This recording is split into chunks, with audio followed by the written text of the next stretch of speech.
नमस्कार। महाकवि के रूप में रविंद्रनाथ ठाकुर भारत के ही नहीं विश्व भर के साहित्य सृजकों में एक प्रतिष्ठित और चिरपरिचित नाम है। उनकी हर रचना में, चाहे वो कहानी हो, नाटक हो या गीत हो, सभी में एक विशिष्ट संदेश छिपा हुआ रहता है। ऐसी ही एक प्रतिष्ठित और प्रसिद्ध कहानी है भिखारिन, जिसे लेकर मैं डॉक्टर श्रुति टंडन आपके समक्ष हूँ। इसमें महाकवि ने सिद्ध किया कि एक अंधी भिखारिन अपने प्रेम, त्याग और बलिदान के बूते पर अपनी श्रेष्ठता सिद्ध करती है और धनी सेठ याचक बनकर देखते रह जाता है। प्रस्तुत है रविंद्रनाथ ठाकुर कृत कहानी भिखारिन।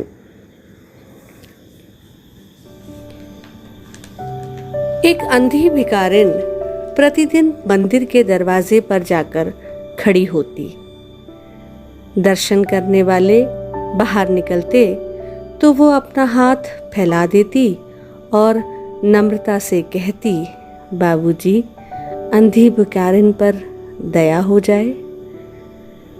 वो जानती थी कि मंदिर में आने वाले सहृदय और श्रद्धालु हुआ करते हैं। उसका ये अनुमान असत्य न था। आने जाने वाले 2-4 पैसे उसके हाथ पर रख ही देते थे। अंधी उनको दुआएं देती और उनको सहृदयता से सराहती। स्त्रियां भी उसके पल्ले में थोड़ा बहुत अनाज डाल जाया करती। सुबह से शाम तक वो इसी प्रकार हाथ फैलाए खड़ी रहती। उसके पश्चात मन ही मन भगवान को प्रणाम करती और अपनी लाठी के सहारे झोपड़ी का पथ ग्रहण करती। उसकी झोपड़ी नगर से बाहर थी। रास्ते में भी याचना करती जाती, किंतु राहगीरों में अधिक संख्या श्वेत वस्त्रों वालों की होती, जो पैसे देने की उपेक्षा झिड़कियां दिया करते हैं। तब भी अंधी निराश न होती और उसकी याचना बराबर जारी रहती। झोपड़ी तक पहुंचते पहुंचते उसे 2-4 पैसे और मिल जाते। झोपड़ी के समीप पहुंचते ही एक 10 वर्ष का लड़का उछलता कूदता आता और उससे चिपट जाता। अंधी टटोल कर उसके मस्तक को चूमती। बच्चा कौन है, किसका है, कहाँ से आया, इस बात से कोई परिचय नहीं था। 5 वर्ष हुए, पास पड़ोस वालों ने उसे अकेले देखा था। इन्हीं दिनों एक दिन संध्या समय लोगों ने उसकी गोद में एक बच्चा देखा। वो रो रहा था। अंधी भिखारिन उसका मुख चूम चूम कर उसे चुप कराने का प्रयत्न कर रही थी। वे कोई असाधारण घटना नहीं थी, अतः किसी ने भी न पूछा कि बच्चा किसका है। उसी दिन से ये बच्चा अंधी के पास था और प्रसन्न था। उसको वे अपने से अच्छा खिलाती और पहनाती थी। अंधी ने अपनी झोपड़ी में एक हांडी गाड़ रखी थी। संध्या समय जो कुछ मांग कर लाती उसमें डाल देती और उसे किसी वस्तु से ढक देती, इसलिए कि दूसरे व्यक्तियों की दृष्टि उस पर ना पड़े। खाने के लिए अन्न काफी मिल जाता था, उससे काम चलाती। पहले बच्चे को पेट भर के खिलाती, फिर स्वयं खाती। रात को बच्चे को अपने वक्ष से लगाकर वहीं सो जाती। प्रातःकाल होते ही उसको खिला पिलाकर फिर मंदिर के द्वार पर जा खड़ी होती। काशी में सेठ बनारसी दास बहुत प्रसिद्ध व्यक्ति थे। बच्चा बच्चा उनकी कोठी से परिचित था। बहुत बड़े देशभक्त और धर्मात्मा के नाम से जाने जाते थे। दिन के 12 बजे तक सेठ स्नान ध्यान में संलग्न रहते। कोठी पर हर समय भीड़ लगी रहती। कर्ज के इच्छुक तो आते ही थे, परंतु ऐसे व्यक्तियों का भी तांता बंधा रहता जो अपनी पूंजी सेठ जी के पास धरोहर के रूप में रखने आते थे। सैकड़ों भिखारी अपनी जमा पूंजी इन्हीं सेठ जी के पास जमा कर जाते। अंधी को भी ये बात ज्ञात थी, किंतु पता नहीं अब तक वो अपनी कमाई यहाँ जमा कराने में क्यों हिचकिचाती रही। उसके पास काफी रुपए हो गए थे। हांडी लगभग पूरी भर गई थी। उसको शंका थी कि कोई चुरा ना ले। एक दिन संध्या समय अंधी ने वो हांडी उखाड़ी और अपने फटे हुए आंचल में छिपाकर सेठ जी की कोठी पर पहुंची। सेठ जी बही खाते के पृष्ठ उलट रहे थे। उन्होंने पूछा, क्या है बुढ़िया? अंधी ने हांडी उनके आगे सरका दी और डरते डरते कहा, सेठ जी, इसे अपने पास जमा कर लो।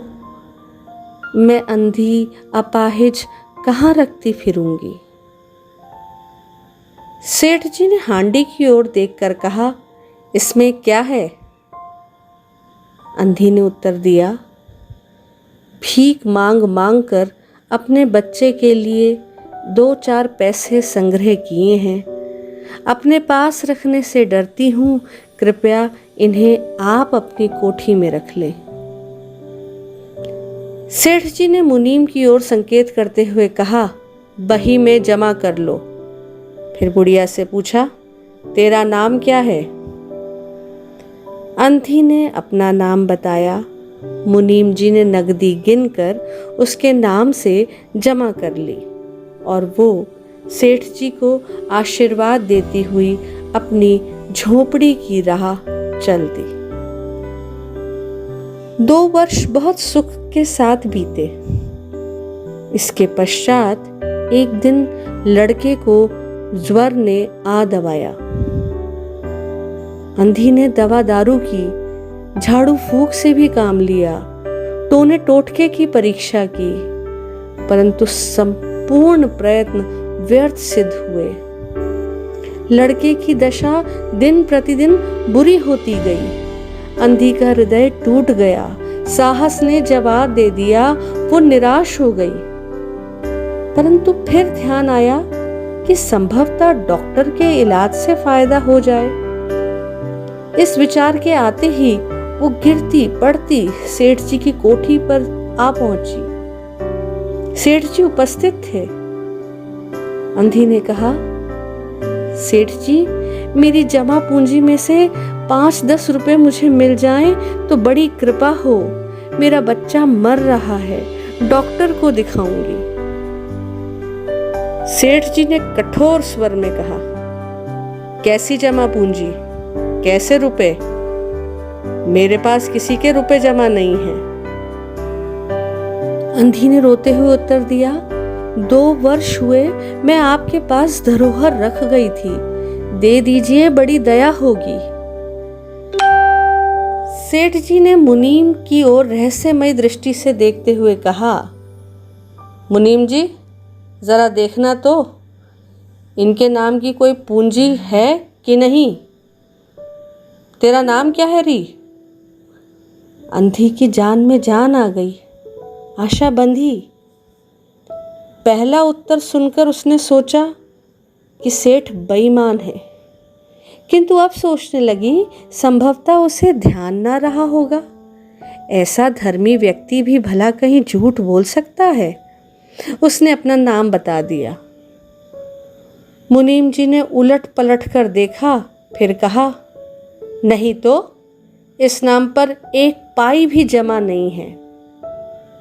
अंधी वहीं जमीन पर बैठ गई।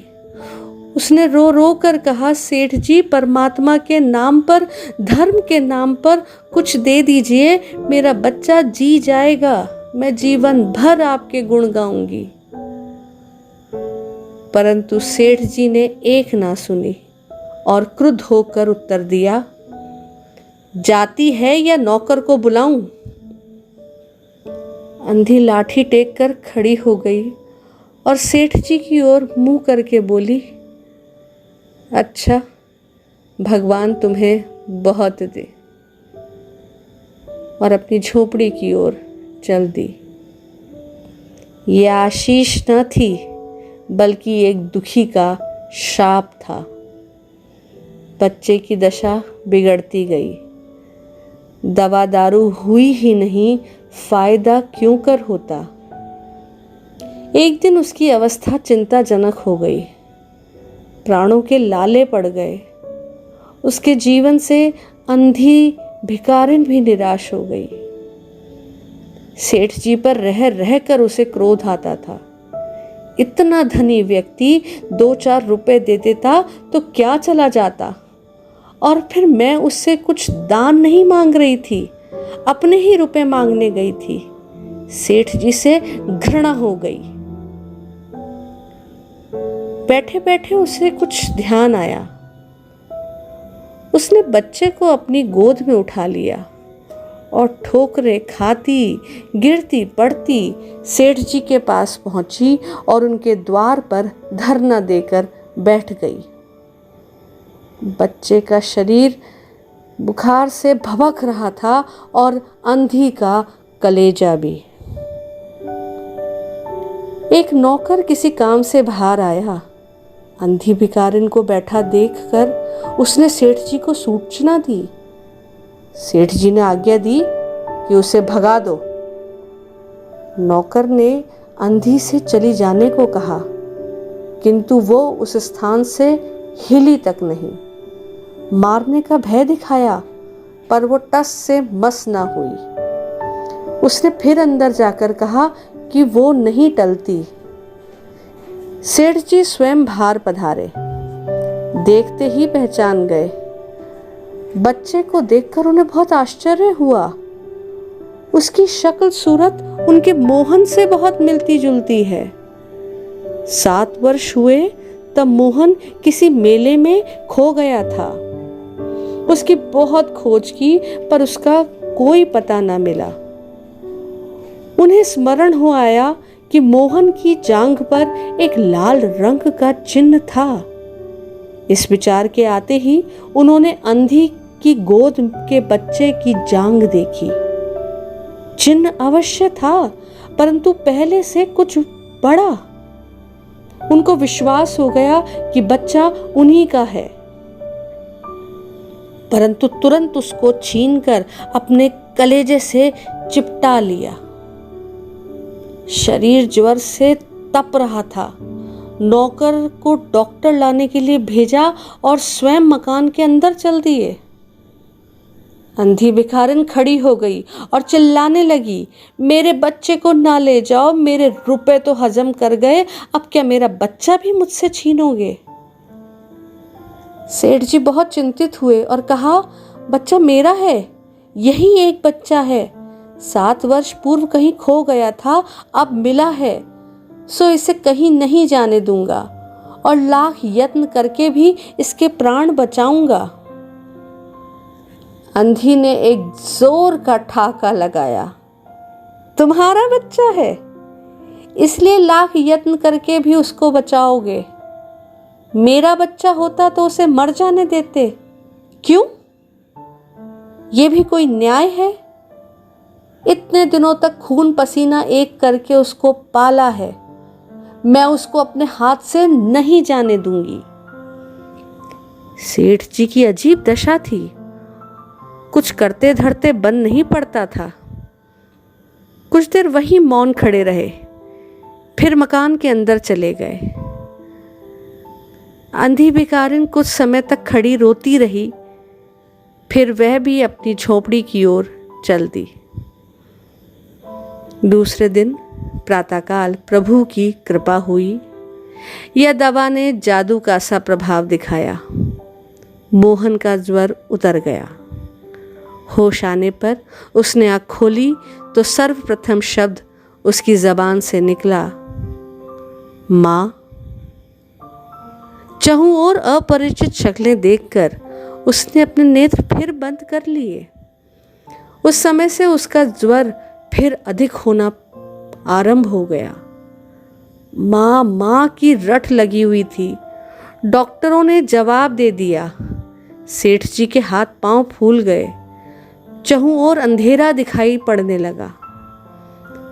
क्या करूं, एक ही बच्चा है, इतने दिनों बाद मिला भी तो मृत्यु उसको अपने चंगुल में दबा रही है, इसे कैसे बचाऊं। सहसा उनको अंधी भिखारिन का ध्यान आया।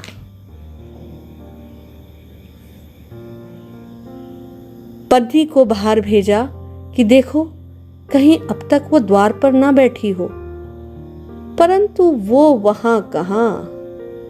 सेठ जी ने फिटन तैयार कराई और बस्ती से बाहर उसकी झोंपड़ी पर पहुंचे। झोंपड़ी बिना द्वार के थी। सेठ जी अंदर गए। देखा अंधी भिखारिन एक फटे पुराने टाट पर पड़ी है और उसके नेत्रों से अश्रुधारा बह रही है। सेठ जी ने धीरे से उसको हिलाया। उसका शरीर भी अग्नि की भांति तप रहा था। सेठ जी ने कहा, बुढ़िया, तेरा बच्चा मर रहा है। डॉक्टर निराश हो गए। रह रहकर वो तुझे पुकारता है। अब तू ही उसके प्राण बचा सकती है। चल और मेरे नहीं अपने बच्चे की जान बचा ले। अंधी ने उत्तर दिया, मरता है तो मरने दो। मैं भी मर रही हूं। हम दोनों स्वर्ग लोक में फिर मां बेटे की तरह मिल जाएंगे।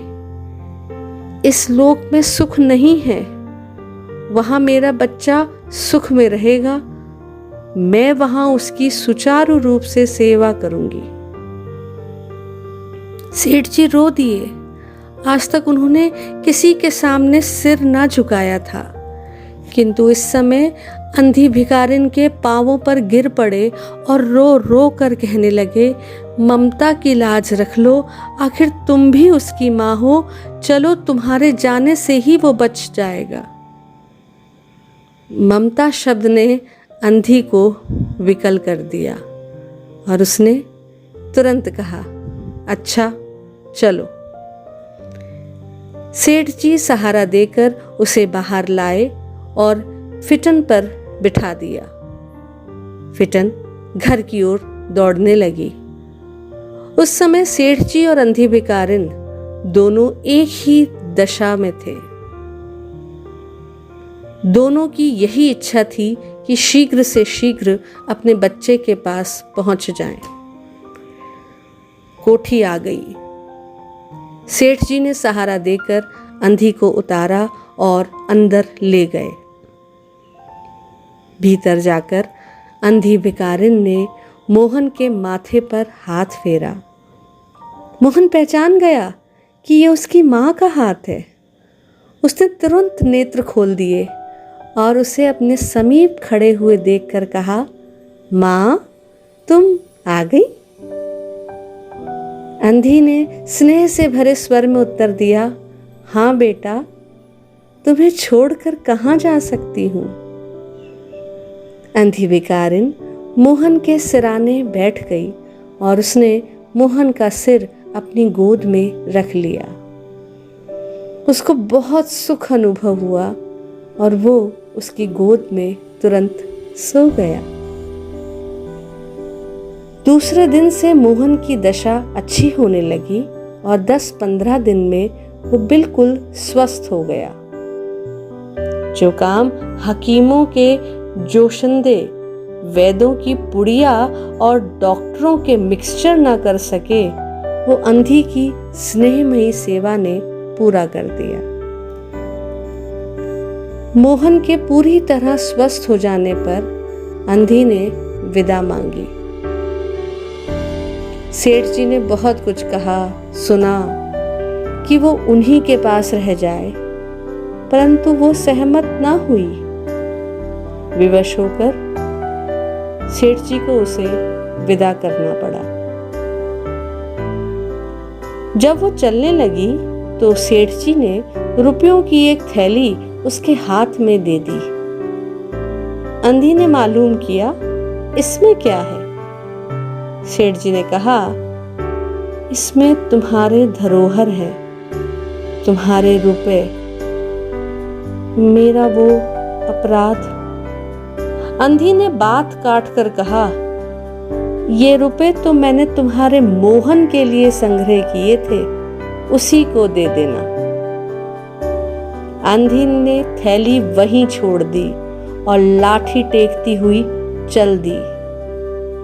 बाहर निकलकर फिर उसने उस घर की ओर नेत्र उठाए। उसके नेत्रों से अश्रु बह रहे थे, किंतु वो एक भिखारिन होते हुए भी सेठ से महान थी।